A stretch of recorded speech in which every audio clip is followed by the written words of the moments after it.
चलने से पहले ही मोहन उठ जाता, हल और बैलों को लेकर खेत की ओर निकल पड़ता। खेत में मिट्टी की खुशबू और चिड़ियों की चहचहाट उसकी मेहनत का साथी होती। वो पसीना बहाता लेकिन कभी शिकायत नहीं करता, क्योंकि उसके दिल में एक ही सपना था, अच्छी फसल उगाना और अपने परिवार और गांव को खुशहाल बनाना। लेकिन उस साल मौसम ने धोखा दिया।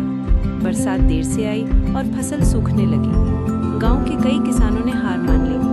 कुछ ने तो कर्ज चुकाने की चिंता में खेती छोड़ने का सोच लिया।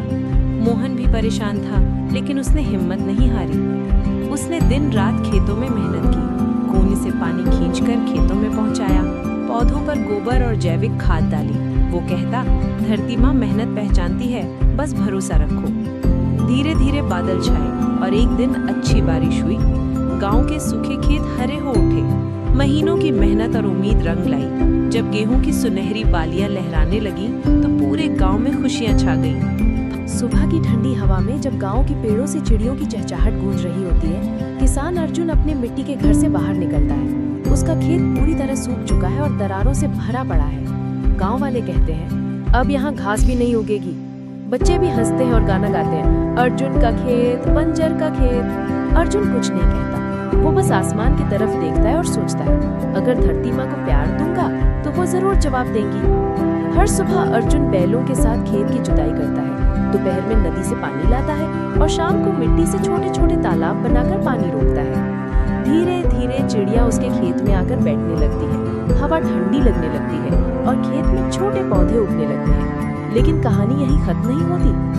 एक रात अर्जुन खेत में लेटा हुआ था, तभी उसने देखा कि उसकी मेहनत से बनी नन्ही बेलें आपस में जैसे बातें कर रही हो। वे कह रही थी, हमें पानी देना मत छोड़ना, हम तुम्हें खुशियाँ लौटाएंगे। अर्जुन और भी उत्साह से काम करता है। वो खेत में गाना गाता है, पौधों को पानी पिलाते समय उनसे बातें करता है और खेत धीरे धीरे एक बगीचे जैसा हरा भरा हो जाता है। कुछ समय बाद चमत्कार होता है। सिर्फ गेहूं या धान ही नहीं, बल्कि खेत में अलग अलग रंगों की सुनहरी फसलें झूमने लगती हैं, मानो धरती ने इंद्रधनुष बो दिया हो। गांव वाले भागते हुए आते हैं और दंग रह जाते हैं। बच्चे कहते हैं, वाह, अर्जुन अंकल का खेत तो जादुई खेत बन गया। गांव वाले जो पहले मजाक उड़ाते थे, अब अर्जुन से सीखने लगते हैं। अर्जुन कहता है, ये जादू नहीं, ये मेहनत और विश्वास की ताकत है। जब हम धरती माँ का ख्याल रखते हैं तो वो हमें सोने से भी कीमती खुशियाँ लौटाती है। अब गांव का हर किसान अपनी जमीन को प्यार और मेहनत से संभालने लगता है। गांव हरा भरा हो जाता है और बच्चे अर्जुन की कहानी सुनकर सीखते हैं कि मजाक उड़ाने वालों के बातों में ना जाकर सच्चे दिल से किया गया काम हमेशा सोना उगलता है। फुरफुरी नगर की एक सुनहरी सुबह थी। मोटू और पतलू पार्क में बैठे थे।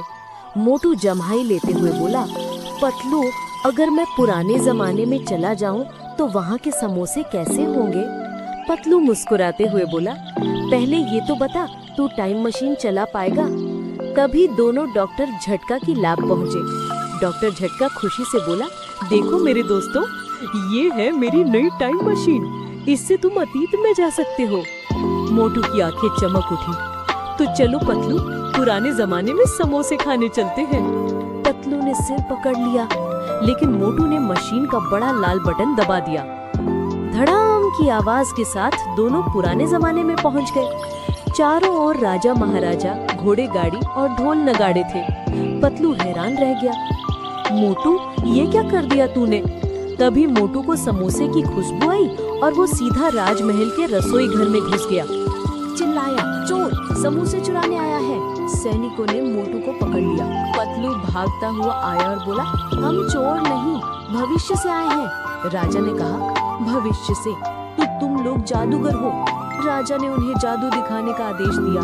पतलू डर गया, लेकिन मोटू ने मशीन का बटन दबा दिया और धड़ाम, अचानक सब लोग भविष्य के कपड़ों में आ गए। राजा डरकर भाग गया, भूत भूत। पतलू ने जल्दी से मशीन ठीक की और दोनों वापस अपने समय में लौट आए। डॉक्टर झटका गुस्से में बोला, मेरी मशीन तोड़ दी तुमने। मोटू मुस्कुराकर बोला, लेकिन राजा के समोसे कमाल के थे। पतलू बोला, अब बस चाय और बिस्किट से काम चलाओ। मोटू बोला, अगली बार डायनासोर के टाइम में चलते हैं। पतलू ने सिर पकड़ लिया, बचाओ, फिर मुसीबत आने वाली है, और दोनों ठहाके लगाकर हंस पड़े।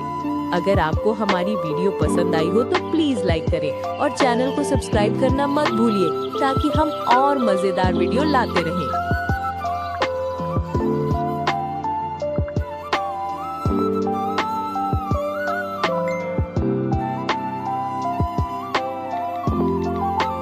सुबेरे से जाल डालकर बैठे हैं, एक ठो मछली नहीं फंसी। लड़की चौदे कौन की मनहूस नजर पड़ गई, आज फिर खाली हाथ जाने पर है। जबेरा राज्य के एक छोटे से गांव में अर्जुन नाम का एक गरीब मछुआरा रहता था। अर्जुन की एक बेटी भी थी जो थी एक अंधी लेकिन दिखने में बहुत सुंदर थी। क्या बात है अर्जुन, इतने परेशान क्यों हो?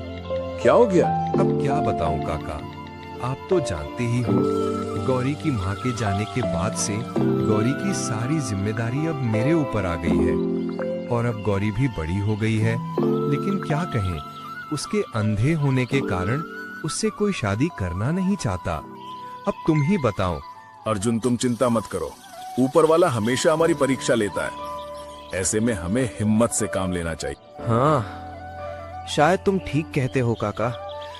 मुझे सब कुछ ऊपर वाले पर ही छोड़ देना चाहिए। अब जो किस्मत में होगा उसे कौन बदल सकता है।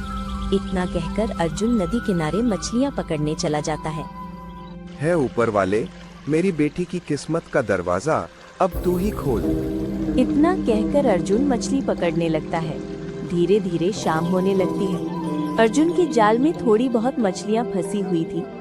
आज तो इतनी कम मछलियाँ हाथ आई हैं, इन्हें बेचकर तो एक समय का खाना ही बन सकता है। ये सोचते हुए अर्जुन मछलियाँ बेचने के लिए बाजार चला जाता है। मछलियाँ ले लो, मछलियाँ, ताजी ताजी मछलियाँ, अभी अभी लेकर आया हूँ, ले लो ताजी ताजी मछलियाँ। अर्जुन मछलियाँ बेचकर वापस अपने घर चला गया। घर पहुंचकर उसने देखा कि गौरी अपने चेहरे पे उदासी लेकर बाहर बैठी थी। गौरी बेटी, मैं घर आ गया। पिताजी, आप आ गए? आज अपने आने में बहुत देर कर दी। आपको तो पता है ना, मैं अकेले कहीं आ जा नहीं सकती हूँ। अरे बेटा, वो क्या है ना कि आज मछलियाँ हाथ ही नहीं आ रही थी, इसीलिए थोड़ा देर हो गई। तो चिंता मत कर, कल से तू भी मेरे साथ चलना। तुझे मेरी चिंता रहेगी और न मुझे तेरी चिंता रहेगी। क्यों बेटा?